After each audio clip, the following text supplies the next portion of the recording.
Hello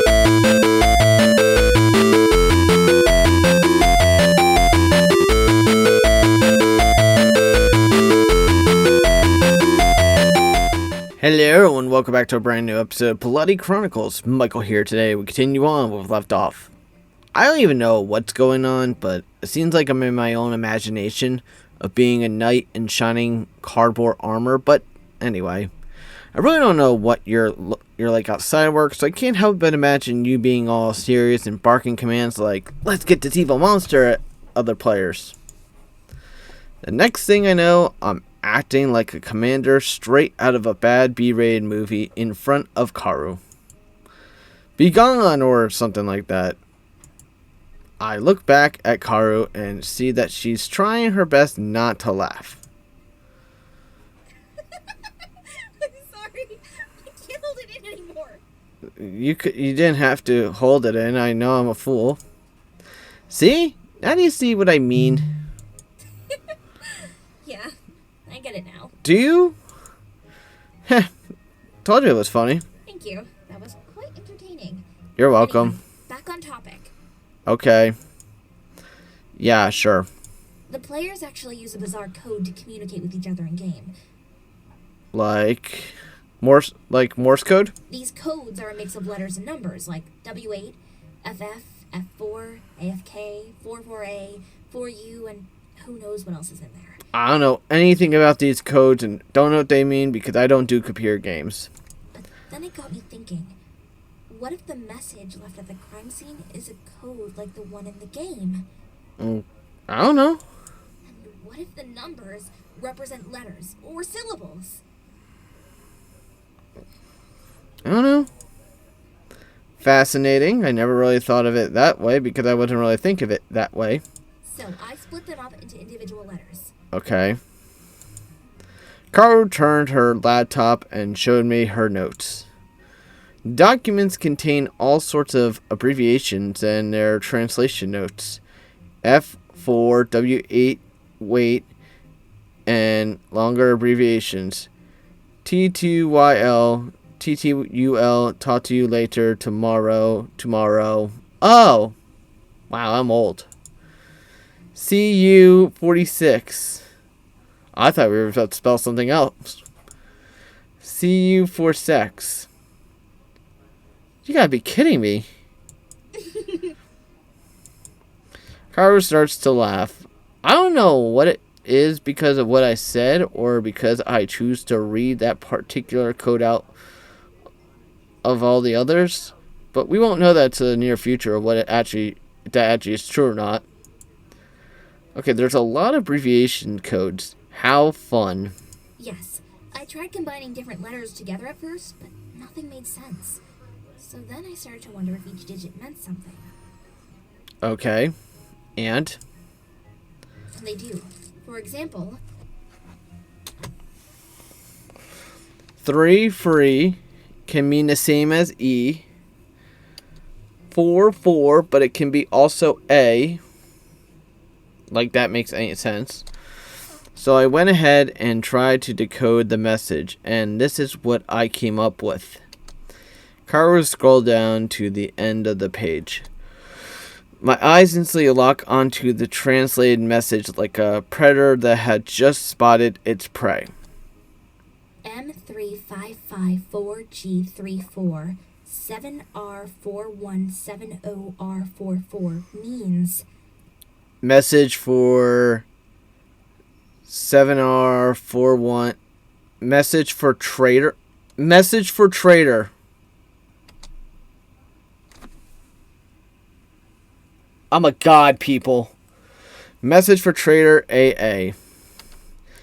Could he have been in trouble with the gang? Probably. that did cross my mind. However, he's not connected to any gangs. This guy has only been caught and punished for petty thefts. Oh. Sounds like most things nowadays. How coincidental. You're right. What could the message actually mean? I mean, what if it was actually left for someone else? Or something, you know? Oh, that's it. Karu turns to look at me with a slight bewildered expression on her face. I kind of shouted it, didn't I? Well. I must have scared Karu just a bit. What do you mean? Listen, James is just an ordinary gardener with minor misdemeanor like stealing. He's not involved in any serious crimes, nor he is connected to any gang groups, right? Karu remains silent and nods in agreement. Thank you. She's listening very closely to what I actually had to say. He meets a girl and they get engaged. They decide to live together, but shortly afterwards, he found murdered in his own home. And according to his fiancée, nothing was stolen. This could only mean that the message was not meant for James. The message was for the fiancé. God damn it, we let someone die for no reason. Exactly. I suspect that she connected to some gang or criminal group. I see your point. However, isn't it a bit far-fetched for her to kill James just because she wanted to break away from the gang? I guess in a way. A sinister smile spreads across my face. What if it wasn't just because she wanted to leave the gang? Go on. Okay. Imagine that you're the fiancé. You often hang around with shady guys and you know all their dirty secrets. Their hidden places, what they do, and where they go, and where they like to go to make the nasty. And after a while, you're tired of your low-class status. You want more. More. You want to change your life. But in order to do that, you need money. Money. Exactly. Money. Because money makes the world go round. Precisely. I'm positive she did it. She meets James and finds out he used to be a thief. She seduced him so that he would do anything for her. And, well, unfortunately he does. He breaks into some gang's territory and steals whatever it is that she requested that he steals for her. But their little charade backfired. The bad guys found out she did it and tracked her down. They decided to make an example out of James to show her what would happen to her if she doesn't return the stolen item to them. How coincidental is this, people? Precisely. The message was really meant for the fiancé. It was a warning. Give back what ours or you will be next. Fascinating. What about the AA at the end? Alcohol Anonymous. Only one thing comes to my mind. Batteries. The initials of the killer? Well, I wasn't going with that one, but, no. I smile at her. We should inform Akiko about this right away. Okay. There's no time for that. Besides, I looked at Karu. Huh? Oh, that's her. I think I know who the killer is. What? How? Oh, Karu, you're not speaking. I did some digging yesterday at the office for some reason. Let me guess. His first and last name begins with A. Yeah, exactly. Bring your laptop and let's go. This will also give me a chance to actually meet General Coya. You're really getting into this, aren't you? Do I have a choice? Huh? Oh, no. I'm just happy that we're finally getting somewhere. Let's go. We didn't bother to slow down once we reached the police station. We have no time for this shit. We rushed through the entrance without catching our breath. The sooner we meet Commander Toyama, the sooner we can present our theory. As we reach a bend around the corridor, I suddenly hear a man holler at us. Hey, stop! Where do you think you're going? Listen, dork, I don't need to hear your opinion. I don't have time for this. Listen, my words trail off the moment I see his face. Who is he? I don't think I've seen him around here before. That's a good idea. Why Nanako isn't here, I should probably ask about her. Where's Nanako, Minasi? She can explain everything to you. She is not here. That's unfortunate. Then go call her. I can't. She was moved to a different department. God damn it. Huh? What? I don't know the details. Bullshit. Oh, great. And they put this newbie in her place? Just amazing. A rookie, huh? Ugh, this is gonna take a while to explain. Listen, you're new here, aren't you? Yep. Totally new. A look of surprise crossed the officer's face, but then it quickly overshadowed by a disapproval frown. I haven't seen you around here before, so, I figured you're new here. Okay, here's the short story. We're detectives, and we work with the police department from time to time. In other words, we have clearance here, so there's no need to actually sign us in. Can I go now? I'm kinda in a hurry. I don't bother to actually hear his reply, so I just turn around and start walking away. I signal Caro to go ahead, but she stays where she is. Great. Looking a bit unsure, the police officer recovers from his confusion and quickly follows after me. Hey, wait a minute! Shut up, dude. He yanks on my arm and pulls me back. Oh, he's asking for it. I don't know who you are, but you can't just come in here like that. I totally can, and I will. I need to verify your ID and get you signed in before you can go anywhere. These are the rules. What rules? Rules are made to be broken. Jeez, what a persistent guy. What a nerd. I guess I haven't told him who we are. I calmly pushed the police officer hand away and gave him a warning. Listen, I just told you we're in a hurry, but if you must verify our identities, then here's my ID. As you can see, I'm Kazuki Koyama, and she is Karu Morijima. We are detectives from Seal. I didn't bother to explain things in full detail earlier because, well, I thought even a rookie like you would actually have heard of us, or at least been informed about us by your superior. The police officer stares at my card and then backs at me. It's obvious that he's in disbelief, probably wondering how in the world am I a detective. Don't judge. Then, in barely audible voice, he utters a reply. 21 years? What? Yo, dude, get on my level. Time's running short, dude. Please excuse us. The younger officer lowered his head and his face flushed with embarrassment. I can't just let you in. I have to abide by the rules here. Rules are made to be broken, dude. I rolled my eyes and continue on ahead. The police officer quietly follows us.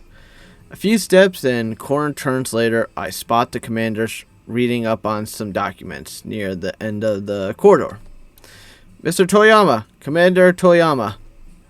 Commander Toyama looks up from his paper and gazes into our direction.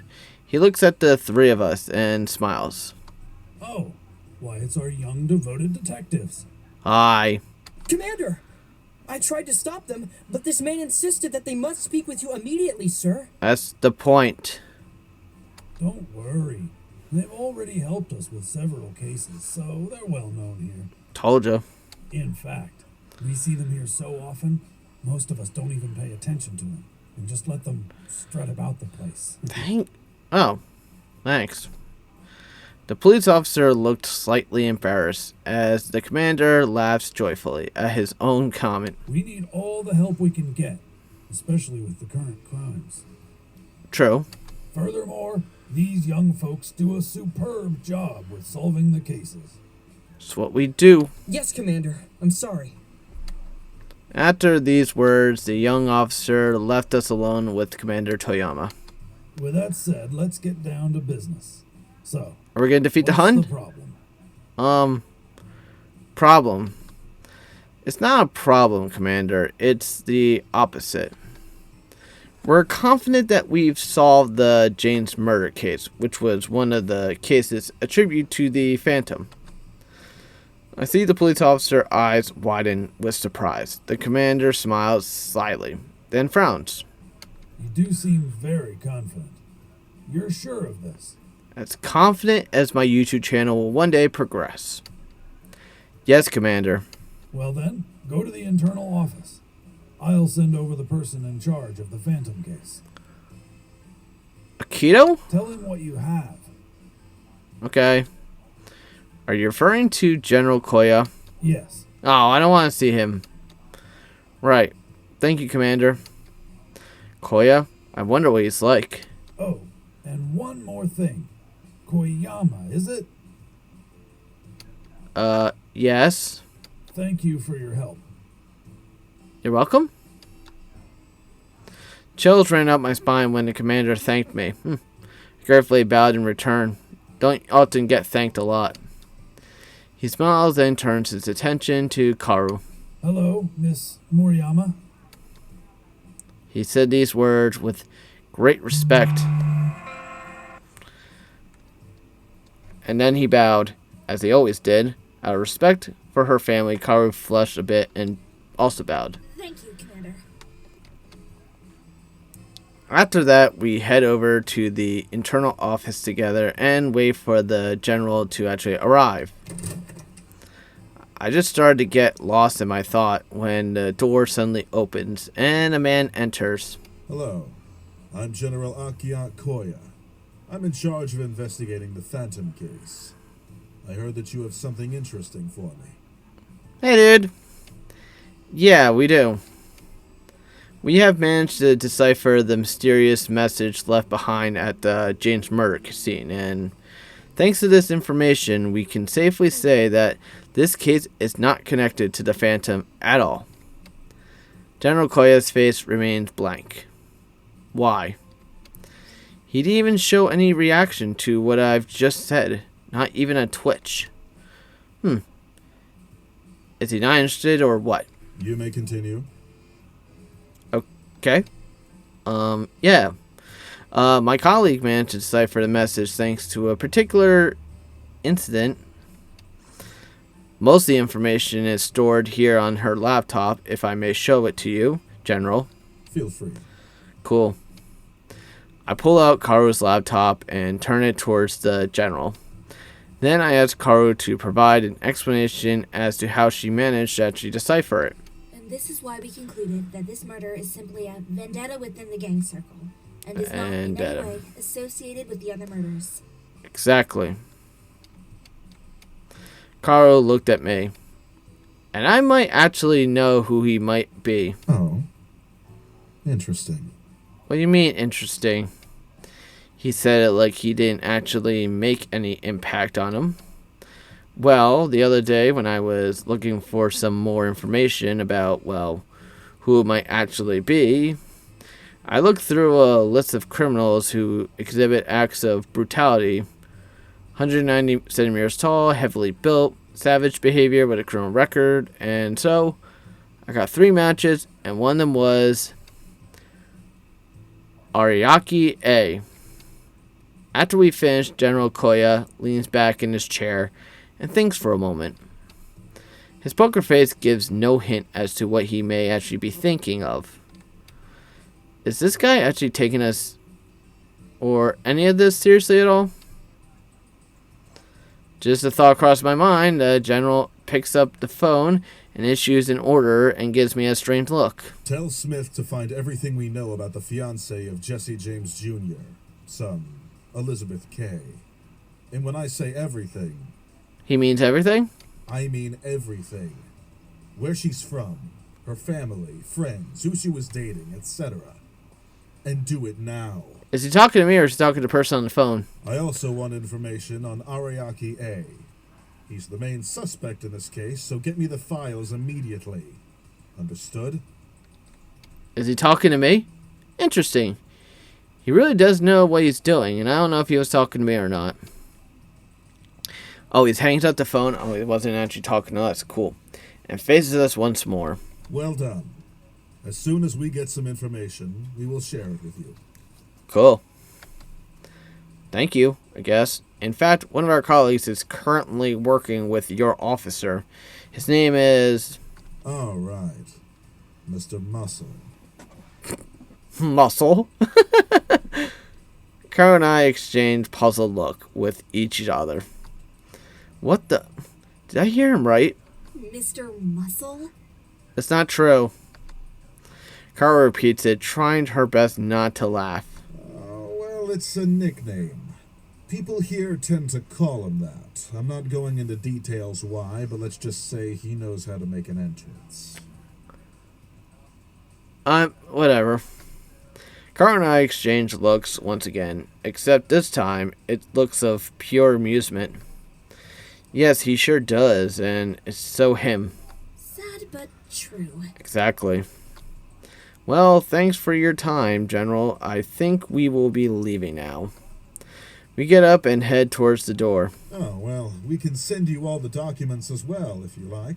Okay. Perhaps you'll be able to track down the perpetrator before we do. I don't need information. We can do it in a heartbeat. He smiles. It is not an earnest smile at all, but it's clear that he doesn't trust us for some reason. Well, the feeling's mutual. I smile back. Okay. Thank you for your offer, but that won't be necessary. Out of the corner of my eye, I notice Karu throwing a surprised look my way.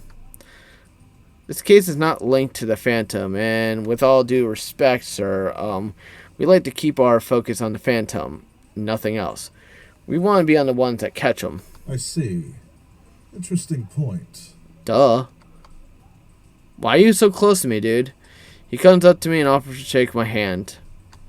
I take it, and the way he gives me a hard stare, I was about to say, hopefully he didn't say hard on, and a weary smile. We'll see about that, kid. How fucking dare you? Yeah, you bet.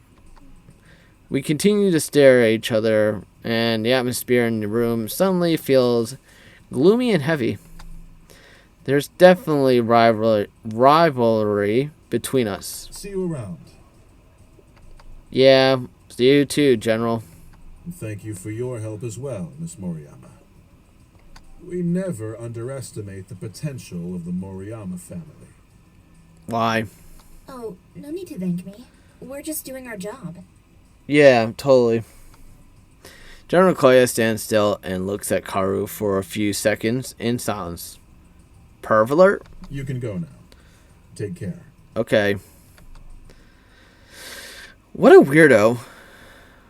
Seriously, this guy's a weirdo. I stop to stare at the sky once we're outside the building. There's still 4 murders left. Well, at least the first case is taken care of. From here on out, things should go smoothly without a hitch. Still, I have a feeling that it's just the beginning. More turmoil lies ahead. It's going to get worse for Mauricio, isn't it? Probably. What are you thinking about, Kazuki? I'm thinking about that we should end this episode here, Karu. So, on the next episode, we continue on where we left off. So, anyway, guys, thank you for watching. If you haven't yet, guys, please give this video a thumbs up, subscribe, check out the playlist, everything so far of Bloody Chronicles. Check out the video that I decided to put up, and as always, guys, check out the links at the end where you can find me. This is Michael, signing out.